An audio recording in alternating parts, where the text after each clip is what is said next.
দুনিয়ার কোনো কিছু হাসিল হয়ে যাওয়া এটা সফলতা নয়। একজন মুমিন মুসলিমের মর্যাদা আল্লাহর কাছে, এক পাল্লায় যদি একজন মুমিন মুসলিমকে রাখেন, আরেক পাল্লায় পুরো পৃথিবীকে রাখেন। কেউ যদি পুরো পৃথিবীকে ধ্বংস করে দেয়, এটা আল্লাহর কাছে অত বড় অপরাধ নয়। একজন মুমিনকে যদি কেউ হত্যা করে, এটা যত বড় অপরাধ।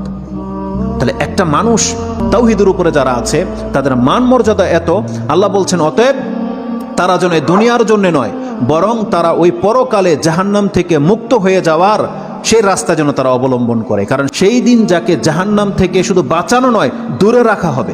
ওয়াউদখিলাল জান্নাহ, আর যাকে জান্নাতে প্রবেশ করিয়ে দেওয়া হবে, আল্লাহ বলছেন ফাকাদে ফাজ, এই হলো সফল কাম। কারণ জান্নাত এমন একটা জায়গা, এটা হচ্ছে চির সুখের জায়গা।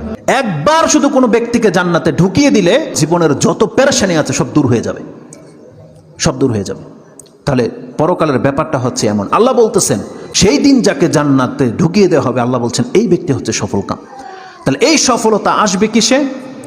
একমাত্র আপনার ঈমান, তাওহীদ। আপনি আল্লাহকে মেনে নিয়েছেন, আল্লাহর বান্দা, আপনি আল্লাহর সাথে শিরিক করেন না, এমন প্রত্যেকটা ব্যক্তি সেই জান্নাত সে পাবেই পাবে।